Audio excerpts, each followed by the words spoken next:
Hola amigos, ¿qué tal? ¿Cómo están? Bienvenidos a un nuevo episodio de nuestro podcast donde nos proponemos hablar de distintos temas relacionados con la vida cristiana, con la fe, el ministerio en la iglesia y otros asuntos como este.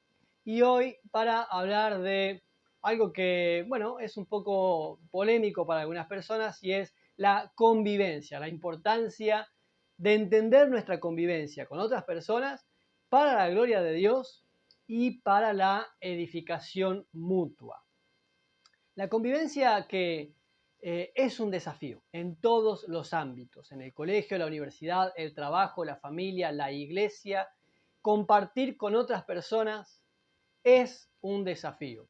Desde que nacemos, en realidad, porque ya desde bebés empezamos a aprender muchas cosas cuando salimos del vientre de mamá y una de ellas es compartir con otros. Nos pasa en casa que las hermanas mayores están entusiasmadas con su hermanita bebé y quieren tocarla todo el tiempo, abrazarla, apretarle los cachetes, besarla y a la bebé le molesta y llora.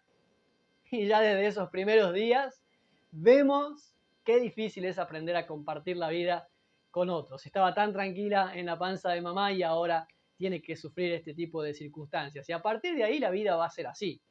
En cada ámbito, en cada momento, aprender a compartir con otros. Siempre significa un desafío. Alejandro Sanz tiene una canción que en una de sus estrofas dice: vivir es lo más peligroso que tiene la vida. ¿A qué se refiere?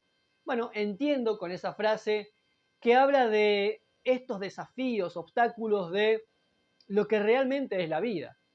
Que el corazón esté latiendo y nuestros órganos internos estén funcionando, que el tiempo transcurra, las horas detrás una de la otra y los días uno detrás del otro. Todo eso no es vivir necesariamente. Vivir es mucho más, son las circunstancias, las experiencias y las personas con las que vivo esas circunstancias. Las buenas noticias, las malas noticias, los buenos y malos momentos, los golpes, los logros, los obstáculos y quienes me acompañan en todos esos procesos. Todo eso es vida y es peligroso porque me expone, me pone en la situación, en la necesidad de aprender cosas que de otra manera no debería, no necesitaría aprender a vivir.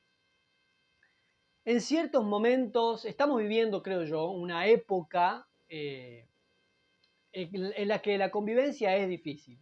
Y esto por dos razones. En primer lugar, porque al grabar este video estamos o audio si estás escuchando en Spotify, estamos en mediados de septiembre. Y ya es un momento del año en el que nuestras energías, las fuerzas, la paciencia, la tolerancia, no son las mismas que al principio del año. Cuando recién comienza el año, tenemos expectativas por los logros que nos hemos propuesto, porque hay proyectos que queremos, objetivos que queremos alcanzar, también porque recién venimos de las vacaciones y estamos más descansados, así que nuestro humor es distinto, tenemos más paciencia, más contemplación para con las personas y las situaciones que vivimos. Pero ya pasando la mitad del año, todo esto es distinto, nuestro humor es diferente, estamos más cansados y entonces en consecuencia menos pacientes y menos tolerantes. Hay cosas que queríamos lograr y que ya a esta altura del año no las vemos en nuestras vidas, no las hemos conseguido y entonces a veces nos desahogamos, nos descomprimimos con las personas que nos rodean, en casa o en el trabajo o en la congregación. Y la convivencia se hace difícil. Pero también, en otro sentido, porque estamos viviendo una época en la historia de la humanidad en la que compartir con otras personas se ve como algo malo. El individualismo ha sido una característica siempre de la posmodernidad y hace muchos años que estamos viviendo en esta época, pero últimamente se ve muy marcado, sobre todo en las nuevas generaciones, que está esta concepción de que compartir la vida con otros es un problema y entonces es mejor estar solos. Y se ve un buen ejemplo de esto en la idea que los más jóvenes tienen acerca de la familia y el concepto de formar una familia. Les resulta un concepto incómodo porque tener que casarse y tener hijos lo ven como un obstáculo, un impedimento, una serie de problemas y no como una bendición, justamente porque creen que formar una familia les va a impedir alcanzar sus sueños, sus proyectos, sus ambiciones. que tener una familia es un problema y no un don, porque se piensa que estar solos es mejor. Sin embargo, la convivencia es el diseño de Dios. Compartir con otras personas es el diseño original del Creador. Y por esa razón es que Dios mismo nos da en su palabra una serie de principios y de valores que podemos aprender y que necesitamos poner en práctica para que nuestra convivencia sea para la gloria de Dios y para la edificación mutua. Y hay una serie de principios en torno a esto, muchos. Nosotros vamos a ir revisando algunos de estos principios, no todos en este episodio de hoy porque es muy largo, así que a partir de hoy vamos a tener una serie de episodios en los que vamos a ver principios para la convivencia, para la gloria del Señor, como dije recién, y para la edificación mutua. Y quisiera comenzar con el primero de esos principios, que parece muy obvio, pero hay que empezar por acá.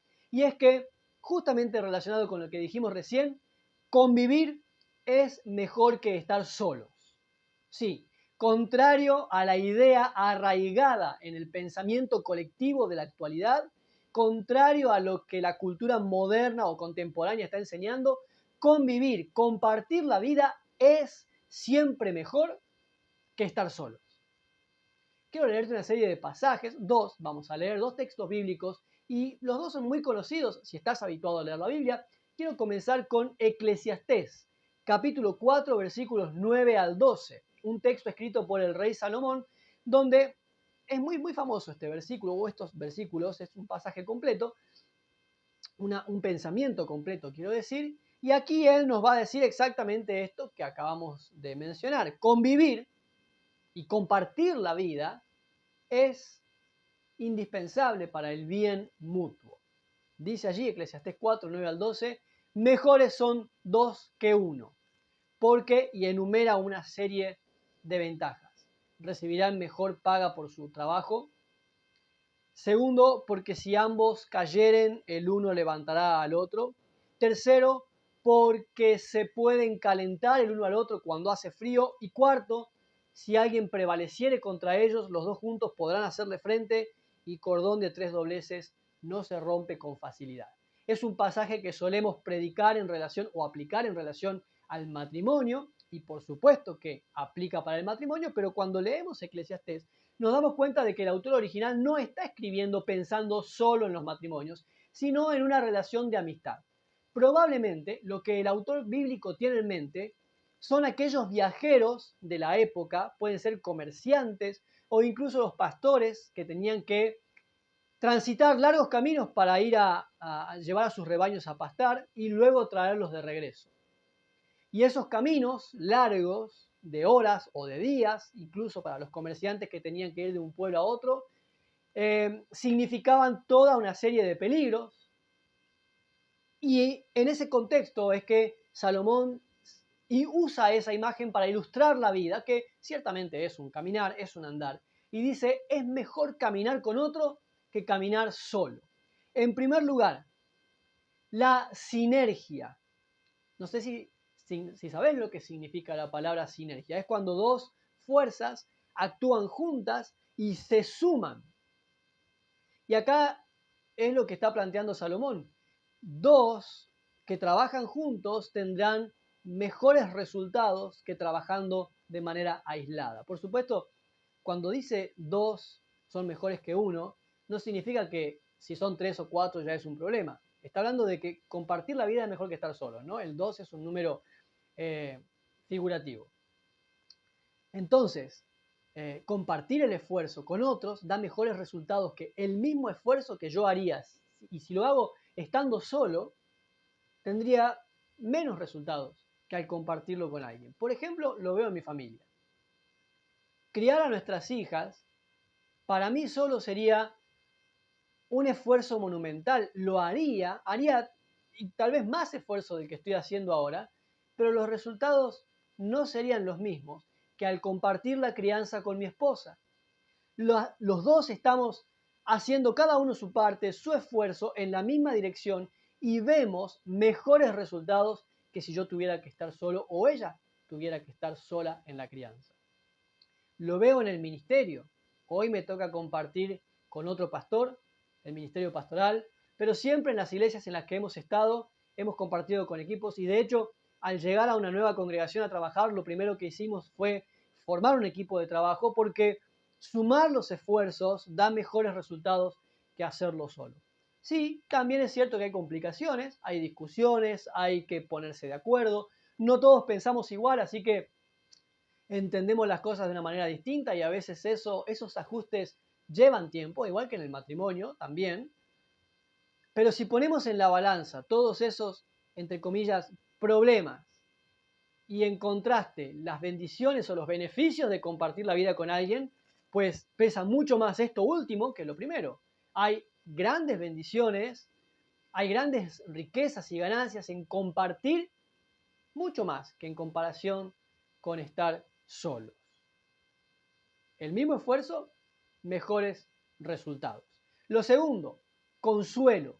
Y quiero usar esta palabra en el mismo sentido en el que el Nuevo Testamento dice que el Espíritu Santo es el consolador.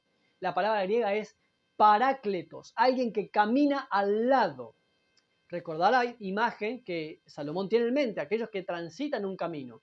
Es mejor caminar en la vida con alguien al lado. Y qué curioso, porque en este versículo 10 dice, si cayeren, en plural, uno levantará al otro. Yo siempre leía este pasaje como que si uno cae, el otro lo levanta, pero no. Interesante. Si los dos caen,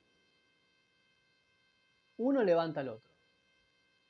Yo te ayudo y luego vos me ayudás a mí. Y yo te ayudo otro poco y vamos haciendo fuerza uno con otro. Y vamos codo a codo levantándonos hasta que los dos podemos estar de pie. Y luego de eso hay un lamento muy clásico también en la literatura de aquella época y de aquellos lugares. Ay del que está solo, porque cuando cayere, ¿quién lo levantará? Bueno, podrás decir, yo veo a mis hijos caer en la plaza y se levantan solos. Bueno, aquí está hablando de otro tipo de caídas, probablemente en una trampa de aquellas que se construían para cazar animales, de la que no es fácil salir solo, o de alguna caída que pudiera lastimar si recordá conmigo los paisajes de Palestina. Había muchos barrancos y despeñaderos, y si uno cayere por ahí y se lastimara y te rompieras una pierna o estando solo, todo cuesta mucho más. Pero si estás con alguien que te ayude, podrás levantarte y salir adelante.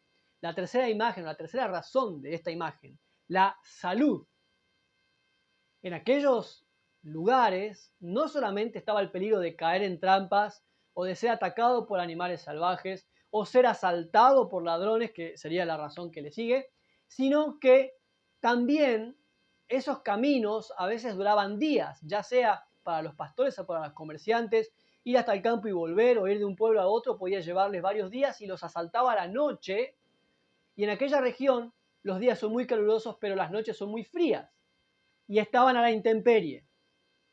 Si estaba solo, ¿cómo podría calentarse? Pero al compartir el camino con alguien más, los dos juntos podían cobijarse bajo la misma manta y compartir el calor y preservar la salud e incluso evitar la muerte.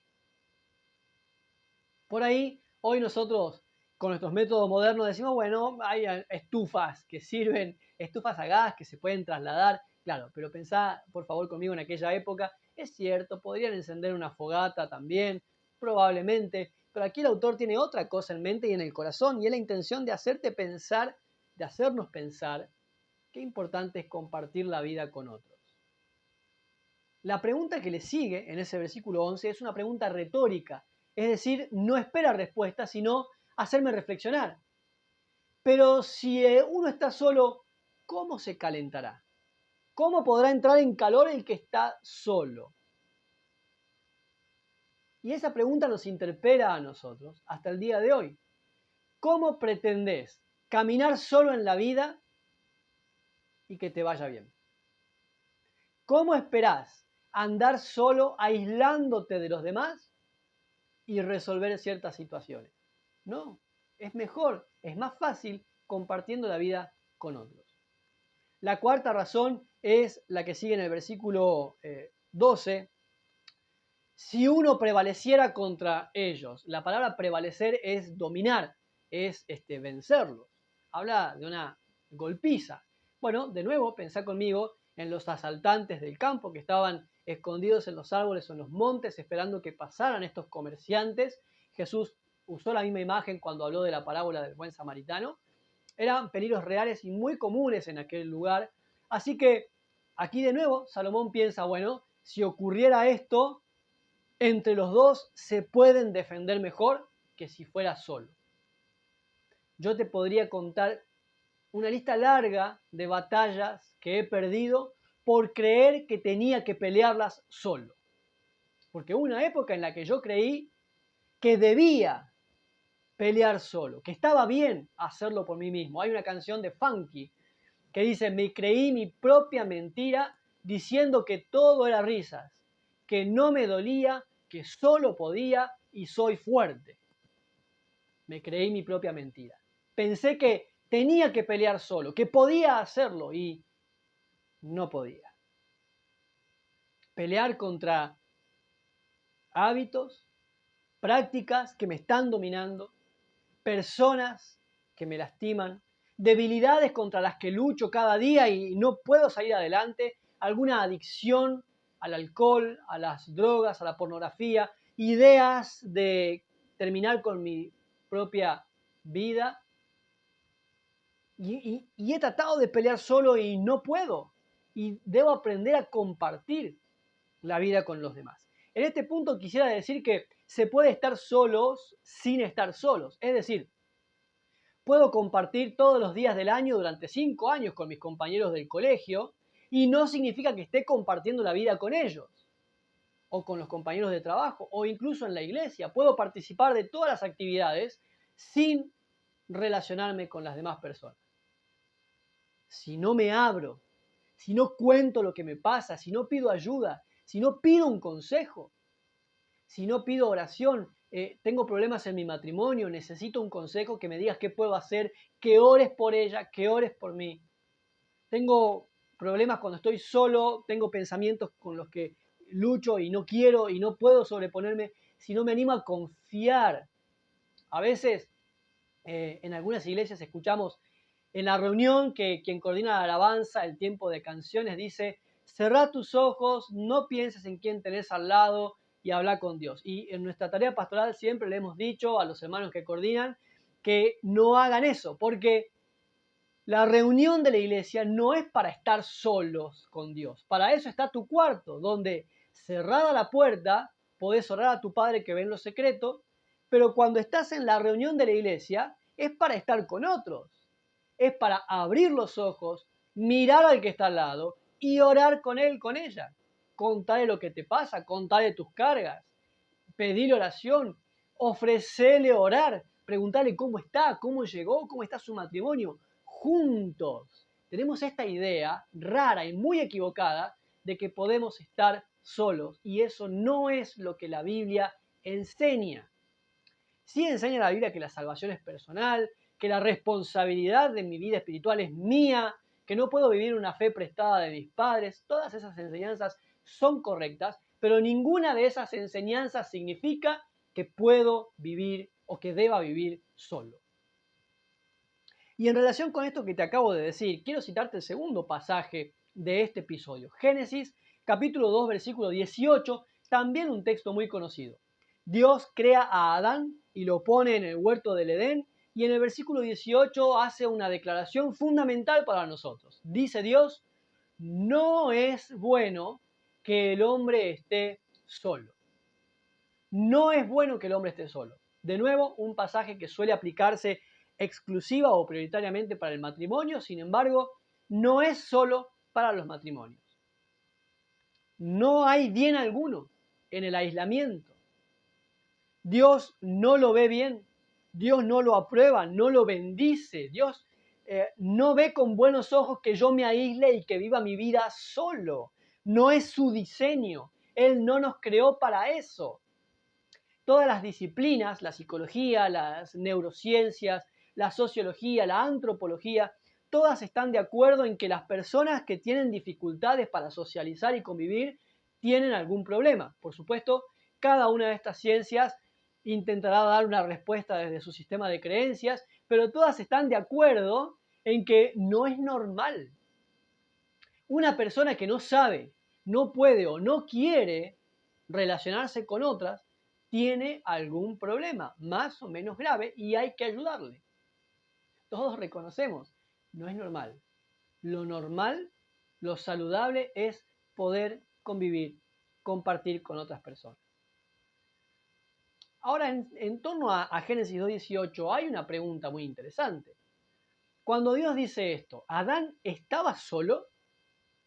Bueno, en los versículos que siguen, dice que Dios creó a los animales y se los trajo a Adán para que les pusiera nombre y no se halló ayuda idónea para él. Pero antes de eso, ¿Adán estaba solo? No, estaba con Dios. ¿Y por qué Dios dice entonces no es bueno que el hombre esté solo si estaba con él? Bueno, porque Adán no tenía otro ser humano con quien compartir. Qué interesante.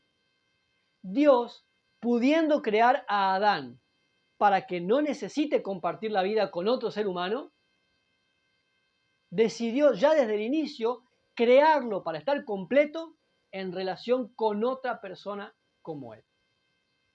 Qué importante es esto, ¿eh? Por supuesto que la plenitud de vida, la satisfacción completa está en Cristo y solo en Dios, y ninguna persona puede llenarme como solo Dios lo hace. Pero no significa que no necesito a otras personas, incluso cuando tengo a Dios en mi vida. Porque a veces me encuentro con personas, algunos son creyentes honestos, que suelen decirme, yo tengo a Dios en mi vida y lo tengo muy presente y no necesito casarme, no necesito mi familia, no necesito congregarme porque leo mi Biblia en casa y yo tengo a Dios y con Dios estoy bien. Bueno, querido amigo, quiero decirte que la Biblia misma enseña que aún teniendo a Dios, es el deseo de Dios que te relaciones con otros. Porque la plenitud de Dios la encontramos en la relación con otros seres humanos. Incluso fíjate que en Efesios dice que la iglesia es la plenitud de aquel que todo lo llena por completo. Que todo lo llena en todo es lo que dice versión Reina Valera 1960. La plenitud de aquel que todo lo llena por completo está en la iglesia, en el cuerpo de discípulos, seguidores de Jesús. No vamos a poder conocer y relacionarnos de manera completa y saludable con Dios hasta que no aprendamos a relacionarnos de manera saludable con los demás. Por eso queremos comenzar, vamos a dejar este episodio por acá, por hoy. Hay más principios y hay mucho más que decir al respecto de este principio, pero queremos comenzar por acá. En una época en la que se enseña que es mejor estar solo, bueno, la Biblia enseña lo contrario. Y para que nuestra convivencia sea para la gloria de Dios y para la edificación mutua, tenemos que comenzar por afirmar esto en nuestros corazones. Siempre es mejor convivir que estar solo. Compartir la vida es mejor que no hacerlo. Caminar al lado de alguien es mejor que caminar solos. Tiene que estar afianzado en el corazón, porque a veces nos rendimos con las personas. Nos rendimos ante la convivencia, ante la idea de compartir la vida. Nos cansamos de la gente y abandonamos. Y relaciones que pudieran ser muy significativas, tal vez las hemos dejado morir antes de tiempo porque hemos creído que no necesitamos de otros y en realidad sí lo hacemos. Quisiera saber qué opinás, podés dejarme tus comentarios aquí debajo en la caja de comentarios, donde también encontrás enlaces para mis redes sociales. Entre ellas también está mi canal de WhatsApp, donde hay contenido exclusivo casi todos los días. Te invito a seguirme ahí. Si estás escuchando desde Spotify, podés buscarme en Instagram, @lucasmigueltorres con Z al final. Quiero saber qué opinás de esto. Te invito a suscribirte, a darle like al video, compartir con amigos y te invito a escuchar el próximo episodio de nuestro podcast. Gracias por estar del otro lado. Nos vemos pronto.